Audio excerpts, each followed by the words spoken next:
Well played, Bruno. We've got to start with you. How emotional and special have the last few days been for you? Yeah, was some amazing days for me. Become father for the first time was incredible. I'm 2 days without sleep, but all the things worth. I love to be with the guys. I could stay home. It was my decision. I want to be here because I love to be here with these guys. These guys made me happy and proud, and I think we deserve it. We very deserve it. I have to say, when you walked into this room, you look exhausted. Has it been a really great but tough few days? Yeah, difficult days, but I think it was one of the best days in my life. I'm very happy, proud. I think all the things in my life is become like a dreams. I mean, just I don't have words because it's amazing what is happening in my life. You better say a word for your wife. She was the hero? Yeah. It's for I would say thanks to my family as well because it was a difficult day, but all the things worth. And a little boy called Matteo. Yeah, Matteo is. And the win for Matteo. Yeah, win for Matteo. Thank you, bro. Callum, you're looking at him with real love there.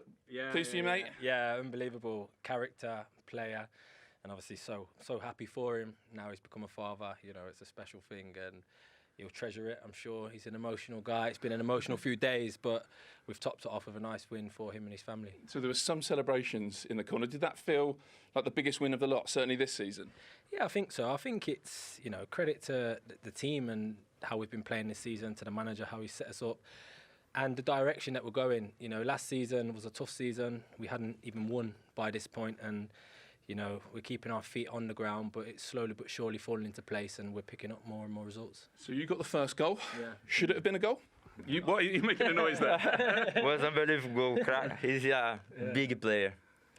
You're a big player? Oh, nice. Yeah, a lot of compliments today. I think. Why is he a big player? Carl was a big player. Was a incredible goal. I love it. So we're breaking down in laughter here. Did you think it was going to be this loud? No, of course not. I think I have every right to go for the ball. I see the goalie steaming out, and I'm challenging, he's challenging. Sometimes the goalkeepers get too much love from the referee, and they're too quick to give fouls, but he's chested it and dived into me, really. I've carried on and, put it in. A nice goal. I suppose though, it's going to get checked. But when it breaks to you, is there much time to think? Or do you think put it in and then leave it to VAR? I just play the game. I think VAR sometimes gets in the way of things, It's annoying.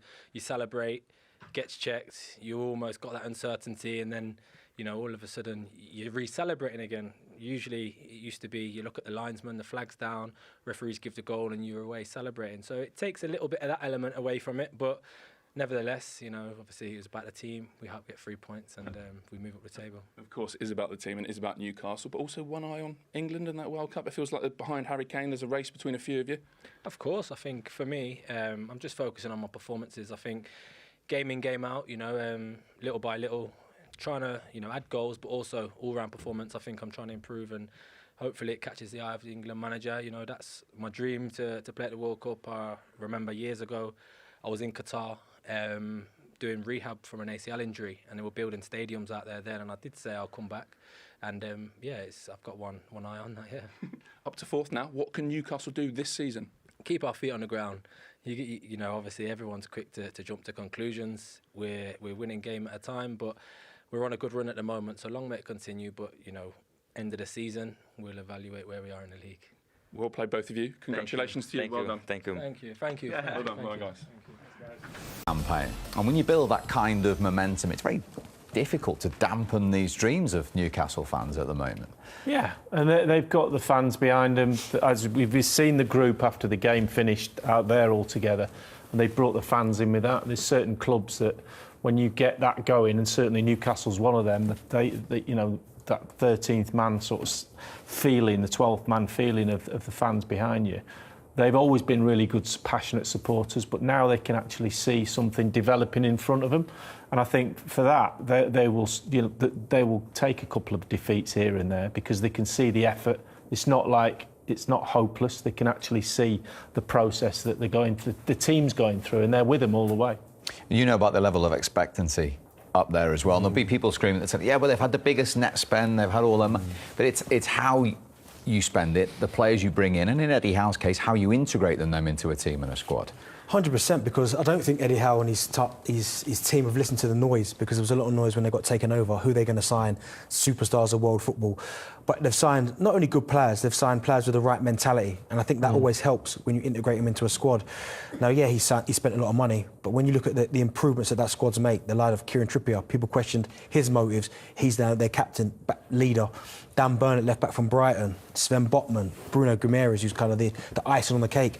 He signed such good players with such good mentalities that they are all together. So even when they do, maybe they've only lost once at Liverpool, which they're unfortunate to lose, they're still that togetherness there, and they just take it with them wherever they go. And then when you then look at what Newcastle have had for the last couple of seasons, when they weren't happy, the fans, with the owner and the previous manager, they're all on side now, and that is an incredible tough place to go, St James's Park. But then when you carry that 3,000 fans with them on the road as well, and they're behind the team, and you run, you kick every ball, you head every ball, they will do all that with you. So Newcastle at the minute are making their fans proud, they're making themselves proud, and they're turning into a very, very good team that a lot of people said that if they could finish inside the top 8 this season, that would be a really good season. I think they could probably go one step further. 7. Yeah. I was trying to work that out. No, but I'm thinking maybe potentially... You were just trying to work your maths out. Maybe Europe. I mean, yeah. Well, 7th is a form of yes, Europe, but I think 6th Europa League is probably... I think they could do that for sure. Yeah. 100%. They're putting consistency together as well, so there's no reason why they can't. And is it always a case? So Newcastle, 2 goals to the good at half-time at the Tottenham Hotspur Stadium. Lots to get through. Let's have the striker's opinion of Callum Wilson for the first goal. Darren Bent. Yeah, really, really good finish. Spurs causing their own problems. For me, not a foul whatsoever. Hugo Lloris doesn't make a decision. He doesn't quite know what to do with it. Runs into Callum Wilson. I'm not quite sure where he expects him to go. But after that, Callum Wilson, the finish, the composure. A lot of strikers in that situation might just smash it and hope for the best. He's composed as you like, gets it under control, and then just has a look where the goalkeeper and the defender is, and just clips it over the top of both of them. And it's a really, really tidy finish.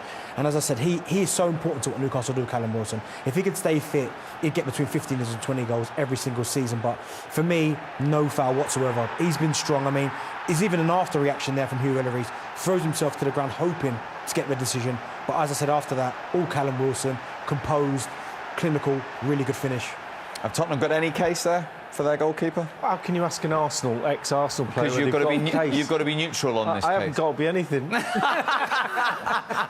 Honest. I don't think it's a foul. I agree with Darren. I think he does throw himself to the ground after. If you look at Callum Wilson, he goes to stop. He actually stops. The only thing is maybe his left arm comes out, but he thinks he's going to get clattered. He doesn't have to get out of the way of the goalkeeper. There's no rule that says I can't stop and stand where I am, and if you run into me, then it's not a foul for me. He's a goal scorer, and Newcastle have been really, really good in that half. They took the game to Tottenham. Tottenham have really struggled to create an awful lot, but the closing down and they're shutting down of space. Newcastle has been absolutely fantastic. Miguel Almiron, 5 goals in 64 games until 5 games ago. He's got 5 in 5 from nowhere. Goals breed confidence, and that's what it looks like to me. I mean, everything that he's doing, I mean, obviously we'll talk about the Tottenham aspect of it, but from himself personally, strong, quick, direct, and then he's now showing composure as well. I mean, again, Lloris, we'll talk about him in a little bit, but really good composed finish. But as I said, he's been one of their players of the season, scoring goals, looks confident, and is thriving right now. If you look at, I mean, I'm not sure what Sessegnon's supposed to do there, but when he gets away, Almiron here, long lay. If you're standing still when a player's running at you in pace, you might as well take yourself off the pitch. You've got no chance of catching him up there. You can't foul him, he's in the box. So, I mean, that's a comedy of errors. That's a terrible ball.